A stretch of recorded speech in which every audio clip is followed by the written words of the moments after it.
We are here to celebrate the life of Eloise Sutton. We are not here to mourn because she didn't want it that way. If Mom had it her way, we'd all be dancing right now. Come on, Kevin. Come on, Shauna. So this is how I want to celebrate the woman that gave me birth and raised me to be the person that I am today. And I'm pretty happy with that guy. So first of all, Mom, thank you. Thank you for carrying all of us for so long. Thank you for being a rock. Thank you for the love you gave. To be loved by my mother was the deepest embrace.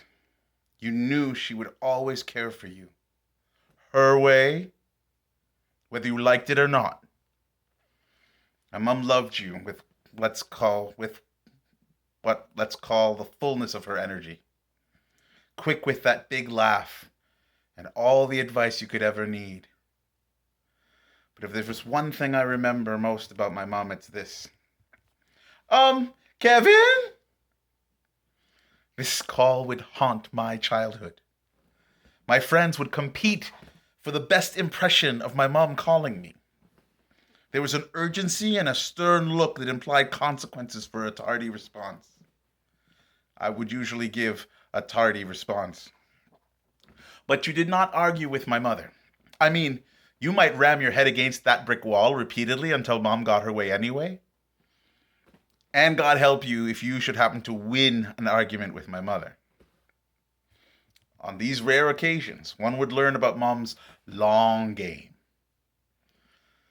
You would get blindsided by guilt haymakers for weeks as he drags you into the championship rounds of quiet pursed lips, eyebrow raises, and sucked teeth. Nobody could furrow a brow like my mom. Mom understood the grind. Mom got her way. Mostly. My mom was educated in England as a nurse. And she cared for children at Sick Kids Hospital for most of her career. She worked nights, raised 2 kids on her own, and put her husband through medical school. In my earliest memories of my mother, I remember a glamorous host. Someone who always put her family first. Always someone to be reckoned with. Never one to bite her tongue. But she might bite some other people's tongue and watch. I remember being pat to sleep after bedtime stories. I remember being chauffeured around to piano and soccer and judo and figure skating and ballet. I remember Bob Marley and the Wailers on the record player at Christmas time. The house warm with West Indian cooking. The loud cackling laughter, whether it be joke or disagreement. Extended family filling our home with love on snowshoe. Most of all, my mom loved her grandbabies. So much so that she would often call for them all at once. Tyler, Sam, Winnie, Quinny, Quinlan. You know who you are. Just come here. They were her world and she was theirs. For them, she was always full of love and so full of instructions.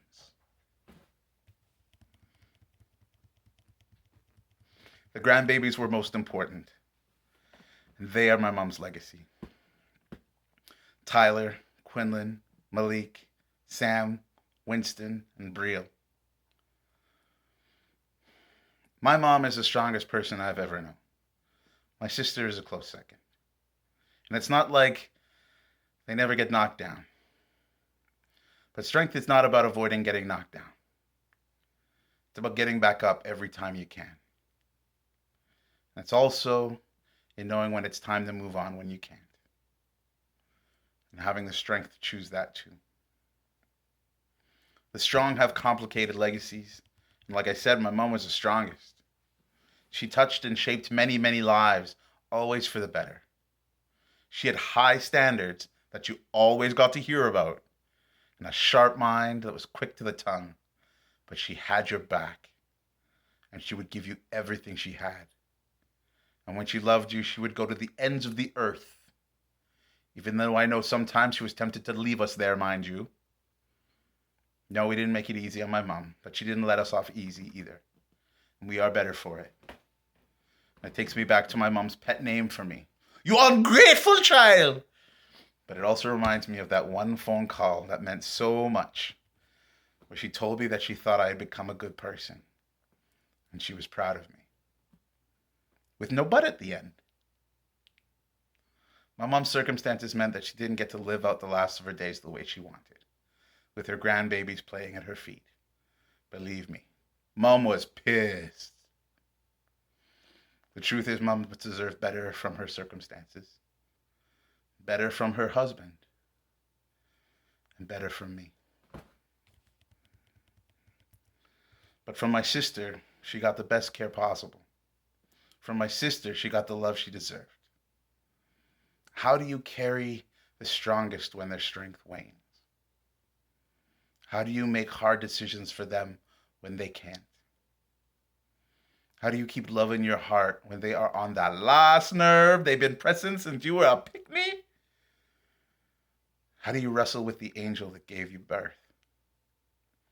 Shauna carried all of it, just like Mom would have, right to the end. And blessings to Val, who was right by her side like a true sister. To be honest, it's been too soon for me to do this the way I would have really wanted to, and I'm still processing that she's gone. I'll just give you what I have for now, which is a blooming sense of her legacy, the love she gave, the lives she shaped and changed, and those of us lucky ones who were made better for it, whether we liked it or not.